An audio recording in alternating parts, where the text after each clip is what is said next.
Welcome back to IROC Business with Confidence podcast, your go-to resource for monetizing your passions while keeping your budget in mind. I'm your host, Cori Fonville Foster, transformational speaker, certified business coach, trainer, and CEO of IROC Marketable Business Solutions.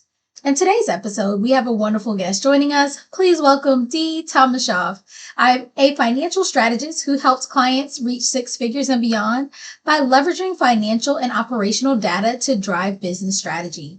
With an MBA degree and a CPA license, Dee's passion has always been focused on her career path as she envisioned working as a CFO, making impactful decisions that propel growth. However, the birth of her daughter shifted her priorities and made her realize that what she truly desired was right there in her arms. Determined to create her own path, Dee redirected her focus to helping business owners manage day-to-day operations and drive business growth through data-driven strategies. Her expertise lie in leveraging financial knowledge and analytical insights to ensure clients maximize profit and avoid unnecessary losses.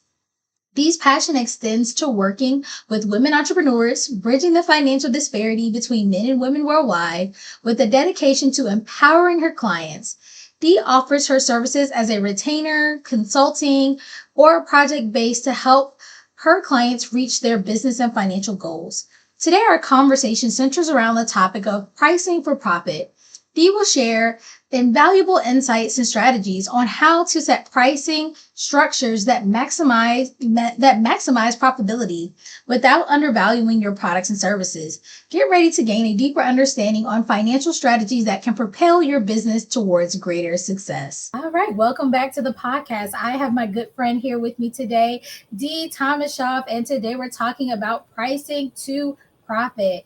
And I know most of you guys who are listening are newer business owners. And one of the questions I get from my very own clients is this idea of, what should my prices be? And oftentimes when you're a new business owner, you're pricing either way too low or you're pricing way too high. And I think that our guest today will help us make some more informed decisions about how we should be pricing in our businesses, especially my coaches and consultants listening. So I want to welcome our guest to the podcast and let her do a little intro of her own to let us know kind of why she got into business and how she supports her very own clients. Hi, Dee. Hi, thank you for having me today. I'm excited to be here with you. So like Cori said, my name is Dee Tomashoff. I'm a business analyst and strategist, and I work with business owners to increase profits by leveraging data, strategies, and solutions. So I started my business about 3 years ago after my daughter was born, and I really started utilizing my background as a CPA and just operations knowledge in general. And over the course of the time that I've had my business, I've really kind of narrowed down into doing a lot of the analysis and strategy work for clients and helping to focus on that, increasing the profitability piece. Because a lot of times, business owners will just focus on the work and think like the more that they do, the more profitable that they'll be. But really, there are some small, easy things that can be implemented, tools that can be used to help determine like areas that you should focus on and different, efficiencies and areas that you should, make changes in that can help increase the profits significantly more than just adding more work on. That makes perfect sense. I think we get in the creative space of we got to do, and we don't stop and think, why do we need to do what we need to do? So for the newer business owners that are listening, what are some of the things that you really should at least have a good handle on or understanding prior to making decisions about like what products you're going to be selling and how much you're going to be pricing them? What are some like you must have pieces of information? I mean, really, you should have a good understanding of like what would go into your product or your service, and really understanding like all of those expense pieces. So obviously there's like a cost of running your business that should still be factored into your pricing. And then obviously there's like the amount that you charge, what you take home, how to build that into your profit. So really just being aware of all of those pieces is kind of like the important first step, because, without having that awareness of like the total full picture, you'll never capture everything. And then you won't, your pricing just won't be accurate. Yeah, I think that's a great tip, because I have clients that say, "Well, what should I focus on selling?" And I'm like, "Well, let's look at these numbers, because if you don't have a clear understanding of what your revenue is coming in, what your expenses and overhead are, and then what kind of profits are you looking to have, then you really are just kind of shooting in the dark." Because people will say, "I want a 10K month." Is that a 10K month of revenue? Is that a 10K month in profit? Are you trying to go on a vacation with this 10K, or is half of this going to go back into the business and half of this going to be spent on running the business itself? Right. And I think that's some of the things that we don't think about. We're just trying to make that dollar, and we're not thinking about, okay, when I make this, where is it going to have to go within my business? Especially if you're thinking about paying yourself early on, that money just goes. You're like, where did it go? And then you're wondering at the end of the year why your business is in the red. It's like, oh, because you overextended yourself because you weren't really paying attention to those hard numbers. Yes. So I think, when we think about that, what is your advice? Do you have a ratio of like, hey, this is how much you should be, like your revenue versus your profit? Like, how do you usually, when you're working with a client, how do you have that conversation of like, where should these numbers really be sitting realistically?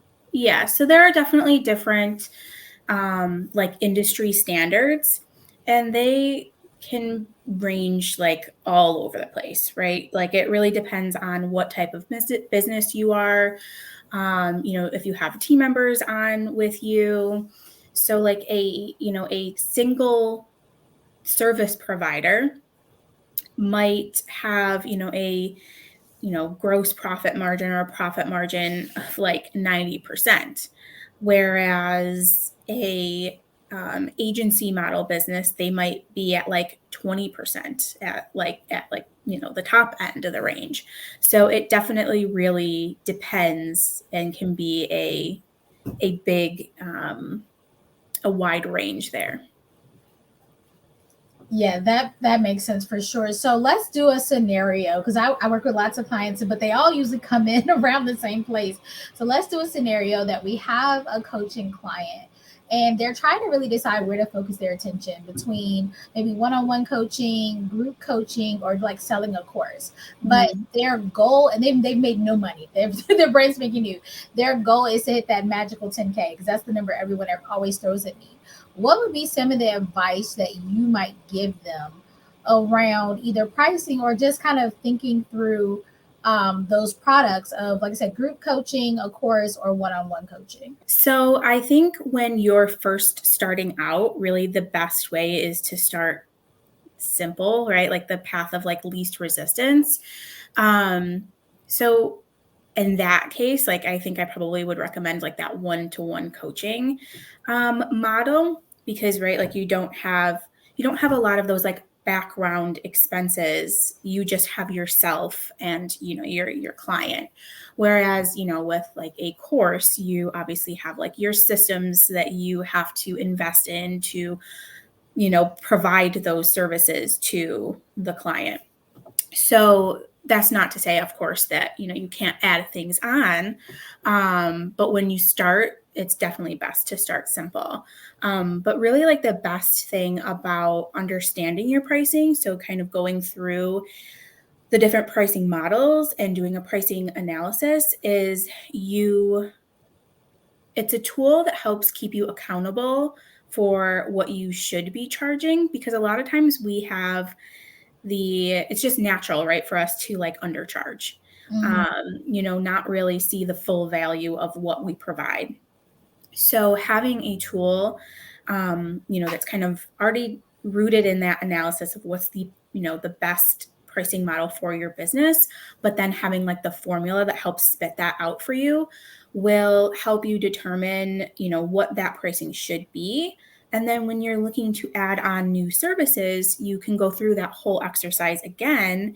And, you can really start to see like, when is it feasible that I could add this on, or what would that profitability be if I had, X number of clients at, in my course or my group coaching program, where would that lead me to be at the end of the year versus if I was just doing one-on-one? So the easy answer is, starting simple for sure. But once you start to, be looking to add on more, having that formula and that strategy already completed will allow you to see like when will be the easiest time and best time for you to, kind of expand. So I can already imagine that somebody is listening to this and like, I want that, right? It sounds good. Like, I want that knowledge. How does one, because they're probably like, do I Google for this? Do I need a specific person? Is there a software? How does an entrepreneur get access to that strategy of understanding that process that you just spoke about, of figuring out which model is going to work for them and how they're going to be able to best utilize it in their business? Should they talk to someone like you? Well, yeah. So, I mean, obviously I specialize in this, so it's definitely something that I help clients with. But, obviously not all business owners when they start out are ready to invest in somebody doing the work for them. So, they could definitely take a look at like what the different pricing models are, which I'd be happy to go through if you wanted me to expand on those at all. And then kind of from there, really like what I would suggest is kind of like how I said at the beginning, making sure you know exactly like what all of the expenses are. And like really all of the inputs, what everything is. So when you are pricing out a service, you want to make sure you're not missing something, right? So some clients that I work with will make purchases for like their client projects, or maybe they utilize different softwares for different clients. And if they're not capturing the cost of those items into their pricing model, they're eating those costs. Like that's, their profit is getting eaten by those additional expenses. So it's really important to make sure that when you are doing the analysis, that all of the cost inputs are being captured. And pricing is definitely more complex than just the cost aspect, right? So like cost plus is one of the pricing models. So, you have all of your cost inputs, and then you have, a markup for your operating expenses or the profit that you want. But then, some pieces or aspects of your product or your service might be value-based. So, it's not as simple as just the cost input. And that can be like a little bit, hard, for business owners to come up with on their own. Because a lot of times, like I said, we'll undervalue our services, but really like a value-based pricing model is for people who provide some type of like a long-term benefit to a client. So, maybe somebody who offers like strategy for clients, or even somebody who does like some type of design work, whether it's graphic design or for websites or interior design. Some of the work that I do obviously provides like a long-term benefit. So anything that really kind of has like that long-term aspect would be more of that value-based. So a lot of times business owners will come to like a combination pricing. So it can be a little complex. So learning like where to start can feel overwhelming, but I would say at a minimum, start by researching like what those different pricing models are, and then all of your cost inputs, and figuring out like where you kind of fall. Yeah. And I want to touch on something. Like I singled myself out on the screen because you mentioned the word investment. You said some people may not be ready to invest right now. Just like you just talked about the value model, if someone is giving you value, then you need to really think about that, because you may be thinking from your pocket standpoint of, okay, I want to spend my money on marketing, or I want to spend my money here or there. But when somebody can give you a great return on investment, you really need to think of it more, instead of a price, as a true investment. So if you're saying to yourself, okay, I don't think I want to invest in understanding my numbers, where you're saying you don't want to invest in your profits. Really, Mhm. that's what you're saying. So I want people to get out of that habit, and also look at it from the flip side. If you're not willing to invest in yourself, how are you going to get others to invest in you? Because you obviously feel like you're going to have a great product or service, that you're going to be able to make great impact and help somebody move their needle forward in their journey. So you also have to be ready to invest in yourself to help you do the same thing. So I think sometimes we had to stop for a moment and address that elephant in the room of, where's your money going, and really think, okay, if I know I have a goal to hit this certain number, right? Whether it's the end of the week, the end of the month, end of the quarter, end of the year, who can I get in my corner to educate me and support me and guide me to get to that number? And sometimes that does make you have to put forth a sizable investment. But what I can tell you from personal experience is, when I make those sizable investments, I'm gonna get my money's worth. Mhm. So I make sure that I do the work to get where I'm going. So I don't want us to glaze over that idea of, oh, you're listening, well, I'm just gonna, go to YouTube Academy and then, figure all this out, because she has years in the game on top of her actual 9 to 5 experience, and she lives and breathes it. So I don't want you to think that you somehow are going to go to YouTube, buy a $2 course, and then be able to get that same result, because that's not the way it works. I think we got to stop thinking we can shortcut the system. Yes. And go ahead, because I'm gonna go on a tangent, girl. As soon as you said invest, I was like, wait a minute. Yeah. I mean, I was going to say, at first, like, there are definitely, upfront investments that benefit you, right? That help you get to where your end goal is.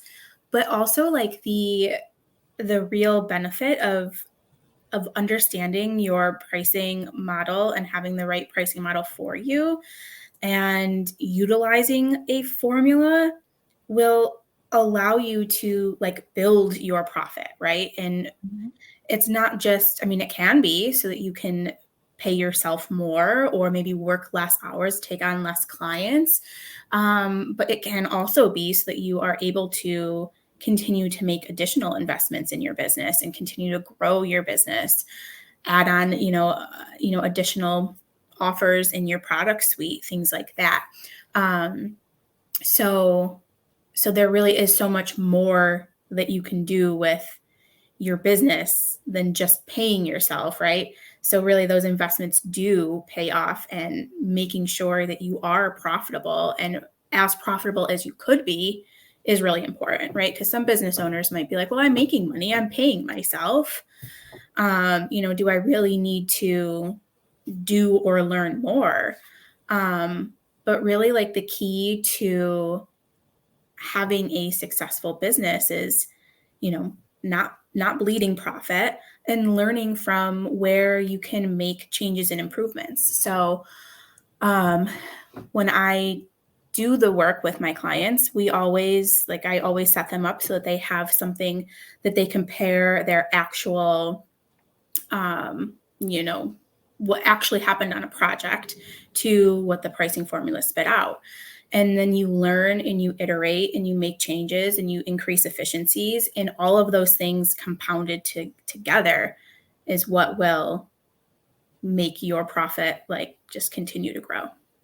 I love that. And I love that you're giving us like a little bit of behind the scenes, or pull back the curtain, if you will, of what it's like to work with you. Because one of the things that kind of piqued my interest and kind of made my ears perk up was this idea of accountability as well. Because I always tell my clients, we be lying to ourselves a lot. I'm like, oh yeah, you just told yourself you were going to do that and you didn't do none of those assignments. So I think that once you pick your model, like you said, and you figure out like how you're going to utilize it, when you work with a client, how do you help them, how do you help them hold themselves accountable to kind of sticking to it? Because I definitely know trips come up, or you see that new coach or the new thing that you want, that new software, and you go and blow all of your profits on new stuff. So how do you hold them accountable to the plan that you guys have set? So, I mean, sometimes it can be a little bit hard, obviously. they're in control, right, of the decisions that they want to make. Depending on like how I'm working with a client, or like, all of the package that they choose, let's say top level, I will do all the analysis, and then I'll provide like a quarterly strategy from that. I can provide the strategy, but it's, up to them to implement. And, at the end of the day, like it's okay, I guess, if they do, not fully, implement everything that I'm suggesting. That's kind of the beauty of having your own business, in a sense, like, right? Like you get to make those decisions, but you have to understand at the same time that we can't reach certain goals and not follow the strategy that's provided, because that doesn't work. I agree. Like no words have been more true than that today, of like the idea that we can give you strategies on how to do what you need to do, but if you don't follow them, then hey, I don't know to tell you about the result. And I think for me as a coach, that was one of the hardest lessons that I had to understand, because I would take it so personal when people wouldn't listen and they'd be like, but I didn't get the results. Like, but you didn't listen to me. So look, for you coaches that are out here, if that was triggering to you, I understand. Because yes, we want them to do well, but people do what's comfortable first. Yes. Oftentimes, and being an entrepreneur is a lot about being very disciplined in yourself. Mm-hmm. And when they lack the discipline, or if they're letting other things, a lot of times it's like imposter syndrome, fear kind of dictate their actions. It can make them be inactive in the ways they should when it comes to their business. So one thing I want to kind of dive a little bit more into, because we touched on the different types of models. We talked about the value model. What are some of the others? And we ain't got to go super deep because I don't want to confuse people, but what are some of the other models that one might want to consider when thinking about their profits? I mean, obviously at like a very simple level, and maybe starting off like as a new business owner, there's obviously like hourly pricing. I think that you outgrow that pretty quickly, because, you're just exchanging time for money. So like maybe that's applicable for a new business owner who is just like helping somebody else complete tasks, right? Like you're not providing strategy. You're not, you know what I mean? Like obviously you're helping them significantly getting their work done, and, reaching the goals of the business. But it's obviously a much more simple, version of what you're providing. So obviously, so there's that hourly. We talked a little bit about cost plus. There's value-based pricing.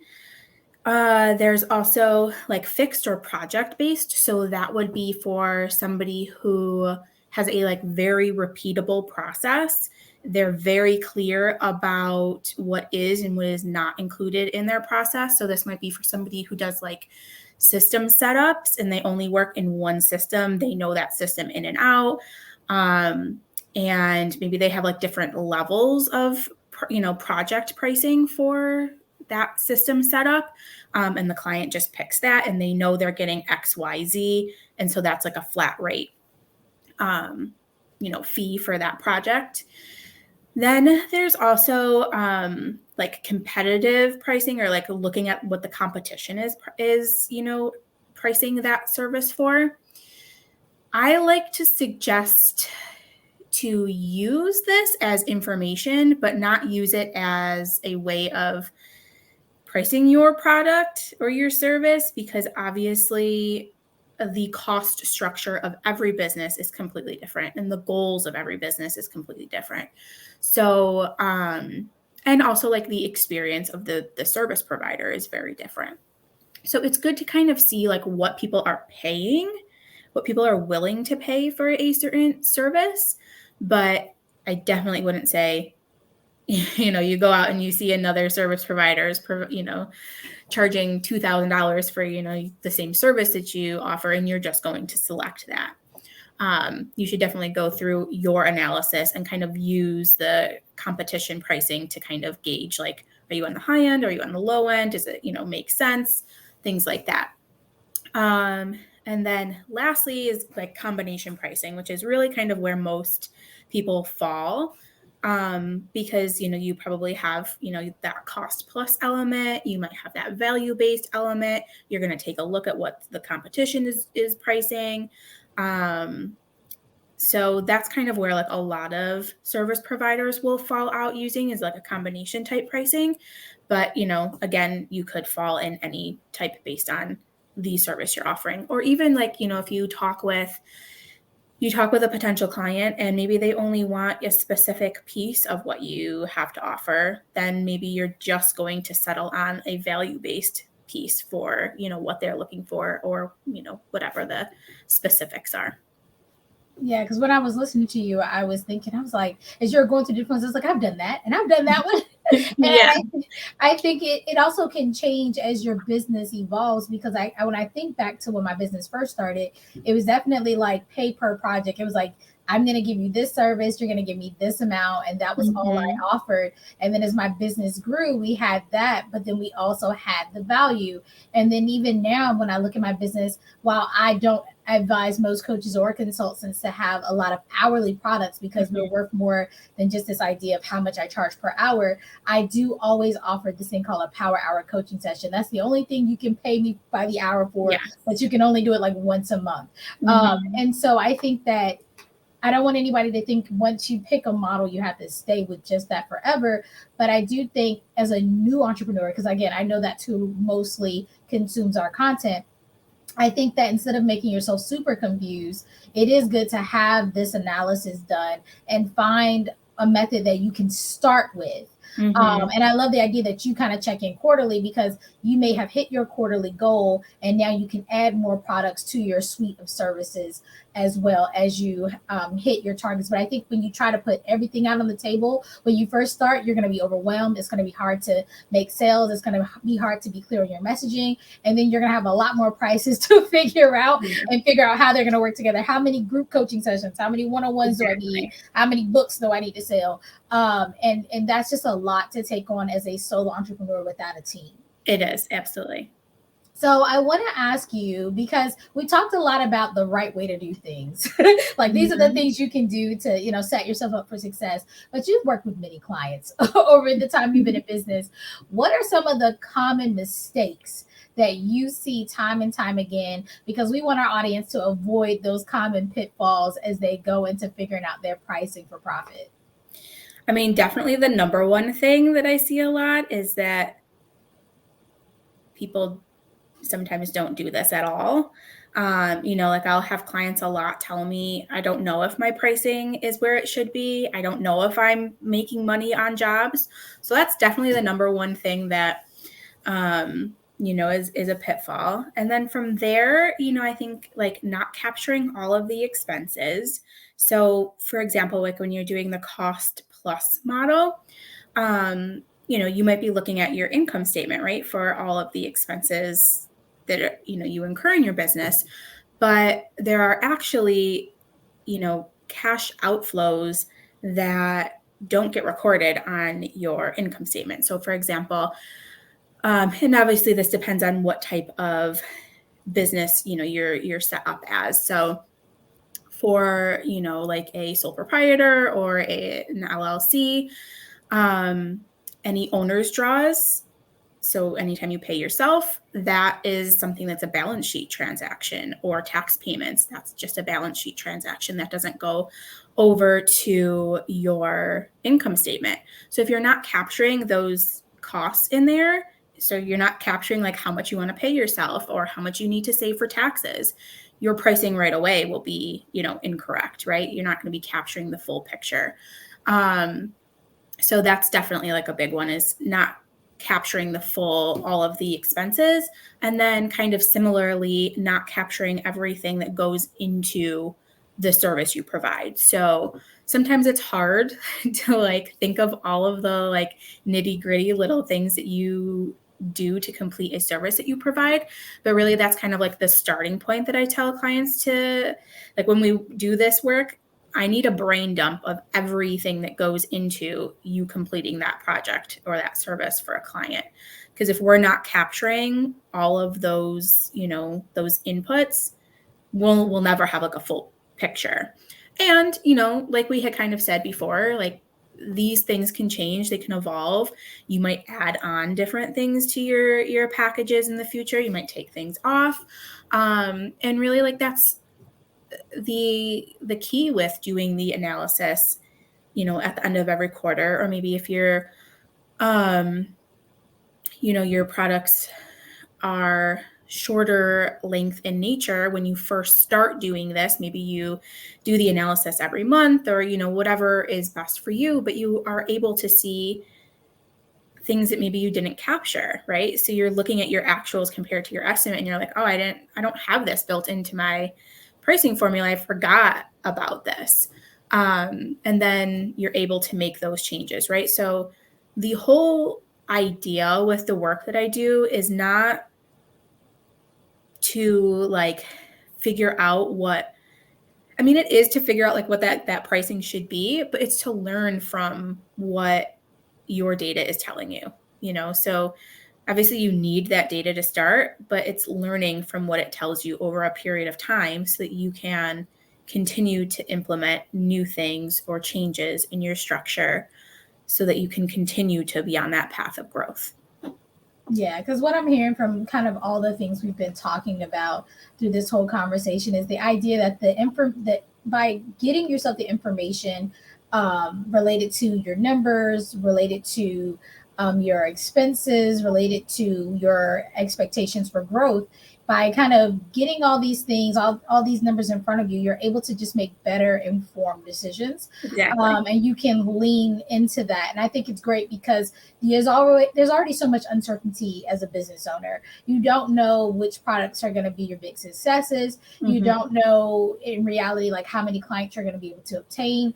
But when you have these numbers, they really give you a sense of, I want to say, almost control over your situation a little bit better, where you can say, okay, based on what I know, right, to be true, based on what I know I am trying to accomplish, these are the action steps that I can take to get me there. These are things that will help me be set up for success. And then, like you said, it's not a one and done, guys. I think we got to stop thinking that we're going to invest in something once and it's going to be a fixer of all things. You're going to come back and relook at it, just like you make your business plan. You don't make it and just throw it to the side. You have it in front of you, and it helps dictate the decisions you make. So by having, say you do a strategy call with Dee and she gets you the analysis of all your numbers and you come up with a plan, you should have that plan next to you. So when you are seeing something that you want to purchase, does that fit into the plan? When you're on that sales call and you're about to close that client and they're asking you for the next discount and the next discount, you look at the plan and say, okay, is that a part of the plan? The next opportunity, whatever the case may be, you look at that plan and it helps you with confidence say yes or no to different things that are going to come up. And when you do that, you'll see that over time, it's going to just keep pushing you closer and closer to where you're trying to go. And I think that's the takeaway I want you guys to understand through not just this session, but a lot of the talks we do is it's a journey, and you got to keep coming back and checking in. And then being open to making adjustments as needed, right? Because something you'll say, okay, I wanted to make this product $5,000, and you come back and say, actually, it's worth even more than that now. I want to make this a $10,000 product, and I want to invest in systems, and I want to invest in a team, and it's okay. Just come back to the plan, revise, and move forward. So that's my biggest takeaway from kind of listening to you, is like, this is an ever evolving document or plan, I should say. But it gives me that sense of, all right, this is what we're doing. This is the process we're going to be taking. Yes. And I think that can give you a lot of ease of mind. It does. Knowledge really like is power. And one thing that you said that really is like a key takeaway is that it provides you with the confidence to make decisions in your business, because you know when you can, move or, just like make just any kind of decision, right? Like you have the confidence to know that your pricing or, whatever it is will be able to support the decision that you make. Because a lot of times it gets hard being a business owner, like you a lot of times are doing it on your own. You don't have people to bounce ideas off of, or, a boss to tell you what to do, So you are the person, you are the CEO of your business making these decisions. And it can feel overwhelming to do that. But when you have the confidence and you have something to like back up, something visually that you can see to back up your decisions, you don't question what you have to do, Yes. And you don't have to do this alone. Like, I wish I would have had someone like you to support me in the beginning, especially of my journey. Because I remember I can vividly see myself on calls telling people, "Oh, let me go talk to my team, and I'll get back to you," because they would ask for that next discount always, Yeah. and it would just be me, myself, and I having a little conversation and then sending that email. But if I would have had a system in place, I could have looked and been like, "Okay, this is what we established, and this is why," and I could have, like you said, had the confidence to say, "Hey, this is what this is. This is the options we have moving forward," versus kind of feeling like, well, maybe. And then you give so many discounts that then you realize you're not even profitable and you're doing all this work for nothing. So I love that. So we're wrapping up here, but I want to give you a last opportunity before we close to let us know anything that we should know moving forward. How can we get in contact with you? How can we work with you? Because I'm sure some people are like, ask that question. So yeah, how can we get connected with Dee? Yeah, so you can learn more about me at my website, deetomashoff.com. Learn more about the different services that I have to offer there. And then you can follow me on Instagram at Dee Tomashoff. I share a lot of information over there about what you should be doing at different times of the year, different analyses that you should be performing in your business. And I have a new freebie coming out about how to start leveraging data in your business. So you can head to my website and check that out there. Awesome. So, guys, I hope you really enjoyed this conversation all about pricing for profit. I just want to thank our guest Dee for being with us today. I myself learned loads. And again, I wish that I would have had her or someone like her in my corner back in the early days of business. But it's never too late, even if you're listening to this and you're like, well, I've been doing business for a while, but has it been hitting the profits that you want? If not, then you definitely want to connect with Dee. Like she said, she's on Instagram. You definitely can check out her website, and all her links will be listed in the show notes of this podcast. That's all we have for today, guys. But if you enjoyed this conversation and want to hear more conversations just like this, tune in every week as a new episode drops. We'll talk to you soon.